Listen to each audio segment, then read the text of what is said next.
Sam O'Reilly Fight Talk. I'm here with promoter Greaves. Another successful show put on in Greaves, mate. Obviously, I know you had a lot of issues and there was a lot of pull-outs and stuff.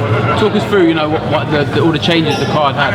Yeah, it's been a very difficult show. There was many a time where I contemplated pulling the show, but I kept it on for the lads, and it turned out a good show, to be honest. I mean, we only had 4 fights, but it was all 4 competitive fights. Yeah, I mean, obviously we had a few at the start. George Eden was due to box on the show. He pulled off it, and then obviously we had Jack Healy, who wanted to go on the big Wembley bill on the 26th of November. So I couldn't really stop him, and he went on that. And then Taylor Jones, who was a local lad, the big ticket seller, who was topping the bill in the week. Unfortunately, he suffered a rib injury, so it was an absolute nightmare for me. Like I say, I really should have pulled the show. I wanted to pull the show, but then I was thinking, now I'll keep it on for the lads that's trained hard for it. Financially, I've lost a few quid. But then obviously in the week, I had a phone call off a promoter, Greg Steen, saying, would you be interested in putting a heavyweight fight on your bill? We'll pay for the fight, and we'll put some money into your show. I said, yeah, that's music to my ears, really, because obviously I was struggling with 4 fights.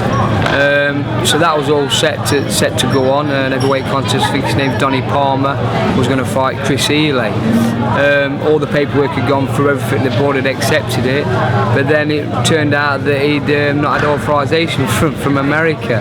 So yesterday, was that like a visa issue or something? No, not a visa. Obviously, when you're coming out of the country to fight in another country, you have to have permission from your country where you're from to fight it. Obviously, he's had permission from America to fight in Britain, and he never got signed and stamped in time. I think he never paid the money in time to come over and box. So that was that problem there. So it's just been an absolute nightmare for me, a bit of a disaster. But it's turned out a decent show, to be fair. I mean, there've been 4 competitive fights.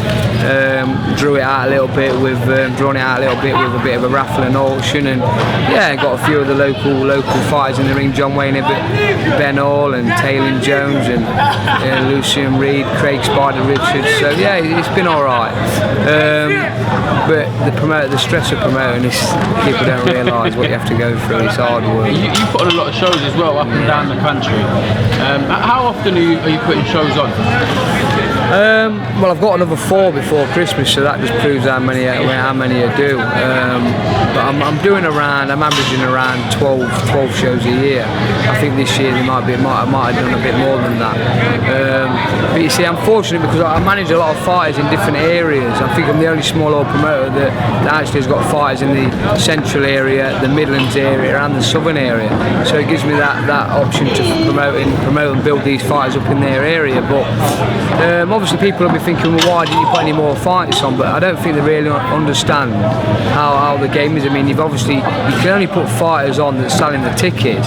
So I mean, I've lost a few quid tonight. If I'd have put another fight on and them lads weren't selling the tickets, where was the money coming from? You understand? So of course I'd like to put more fights on. Yeah, it's common knowledge. I want a nice show, I want to keep my reputation high, but you can't, it's impossible, and this is what people don't understand. So, but yeah, I've got a few more. I've got a massive show at the end of the year, 16th of December at Barnsley Metrodome. It's a fantastic venue, got some good fighters down there that I'm building up nicely, so with Ben Davies topping the bill. So yeah, just one of them nights, but we've got it done and dusted. And listen, for all things considered, the amount of shit you went through, I think you've put on a very good show.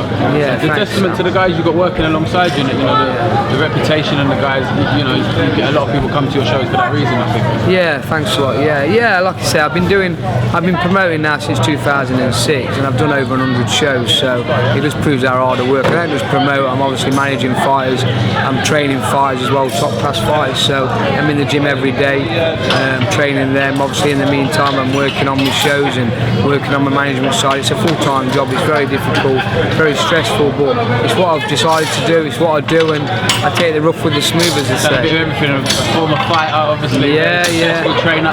Now, I saw today on your Twitter something about a world champion. I believe he's been David. I don't know how you pronounce his surname. David AVANESYAN. He's been promoted to. Yeah. Well, obviously the story was that Neil Marsh got hold of him about 15 months ago. He was a fighter from Russia that Neil had heard about, so he come over. Neil had a bit of a meeting with him, started working with him, building him up. He got him a fight at Blackpool against Dean Byrne, which was about 15 months ago. He won that, and then shot for the WBA interim world title in Monte Carlo, come out of the blue against Charlie Navarro.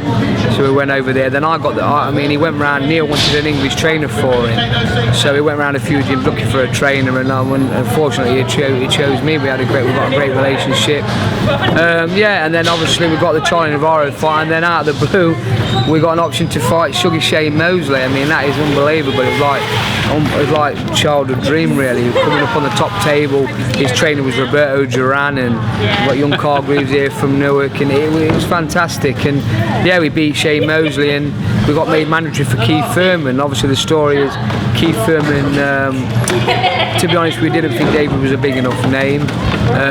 He wanted to fight Garcia in a unification fight. Mayweather was the super champion. So what they've done is, after loads of negotiation, discussions and that, they've moved David to world champion and moved Keith Thurman up to super champion. So now we're world champion. It's fantastic.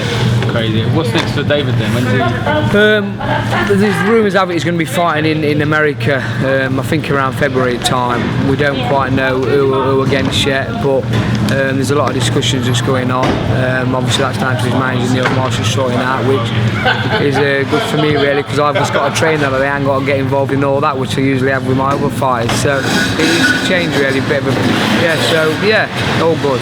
That's the training. So when can we back to promoting? When can we expect to see you back in Greaves Civic Hall? Yeah, I'm looking at coming back at Greaves. I think it's March the 11th. Yeah, I've just got to have a sit down because I don't want to go through what I've gone through tonight again. Got to get a good card together and just see where we're at with it. But I think I've got 4 shows in March, so March is my busy month. I have January and February off for promoting, and then I hit it hard again in March. So yeah. Well, it's the first show I've been to of yours over here, and obviously now I'm doing your post-fight interviews, and it's an absolute pleasure, mate. So I appreciate all the time you're giving me at fights. Top man, thanks Sam. Cheers mate.